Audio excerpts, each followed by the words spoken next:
Good day, viewers. You are welcome. How to solve these nice functional equations? I'll be solving these functional questions using the trigonometric method. But before that, we have to understand the domain of these functions. So here, we consider the solution first.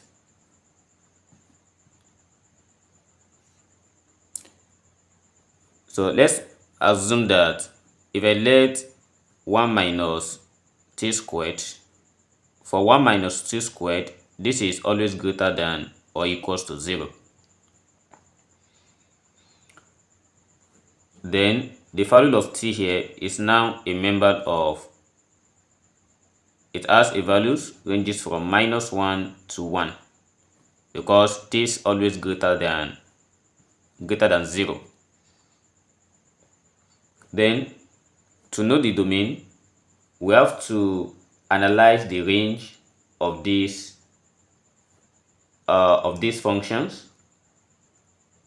as what we have here, it varies over -1, 1. Suppose we let the whole of t plus square root of 1 minus t squared equals u. So here we have u equals t plus the square root of 1 minus t squared. So on getting this, we are going to suppose we let our u, what we have here, which is t, equals -1, because this varies between -1 to 1. And we still have some number inside this. If t equals -1, we are going to have our u equals -1 plus the square root of 1 minus 1. And this gives us -1 for u. Then if we let again our t equals 0, so we are going to have u equals 0 plus the square root of 1 minus 0, and this gives us 1. Also, if you let t equals 1 as what we have at this point, we are going to have u equals 1 plus the square root of 1 minus 1, and this also gives us 1. So I'm substituting this just to obtain the range, because these are the values in t from -1 to 1. Next, we have to know the maximum values of t. So the point at t here will give us, the maximum will be 1 over √2. And when we substitute in this, we are going to have u equals 1 divided by √2 plus, when we substitute 1 over √2 here using 1 minus t squared, we are going to have everything as 1 over √2. And 1 over √2 plus 1 over √2, so this gives us √2. It means the maximum value here is √2. So therefore, we are going to conclude the domain of t, which is a member of, we have the least is -1 and the highest is √2. And we got this when we consider we analyze the range. So since we know this, then we are now safe to obtain f of t by applying the trigonometry method. So what we do first is, from the given functions, which is f of t plus the square root of 1 minus t squared equals t square root 1 minus t squared. So there are two things we have here. We have t and we have 1 minus root t. This is addition and this is multiplication.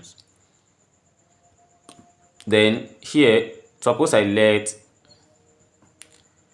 be using cos and sine to denote this. If I let cos theta to be equals this one, which is t, then I'm going to let sine theta to be equals the square root of 1 minus t squared. So we are going to replace it in these functions. Instead of t, we replace it with cos theta plus, and square root of 1 minus t squared, we replace it with sine theta.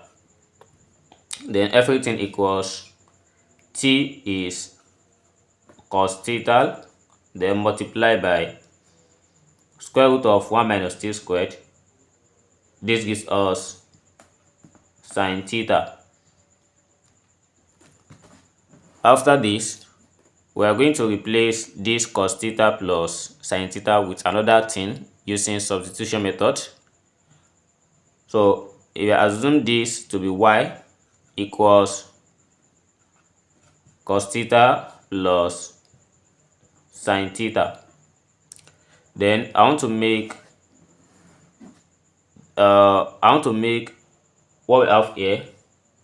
I want to get cos theta multiplied by sine theta. So to achieve that, we are going to take the square of this side. So by squaring, we have cos theta plus sine theta all raised to the power of 2. And by expanding this, we are going to have cos squared theta plus sine squared theta plus 2 sine theta cos theta. Everything equals y squared. And here we have cos squared theta plus sine squared theta. It's an identity, and this gives us 1.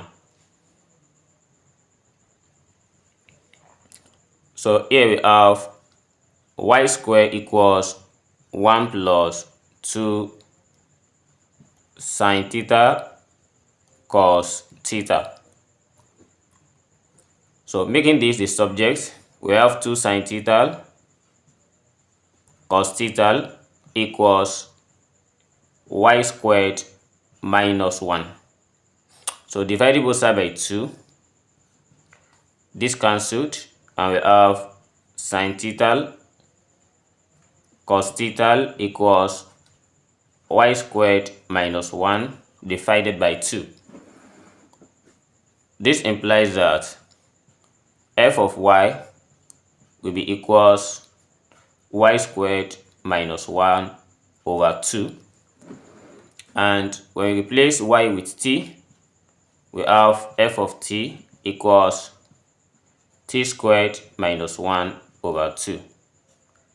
And this is the final answer to this. Thanks for watching, and see you in the next video. Never stop learning. Bye bye.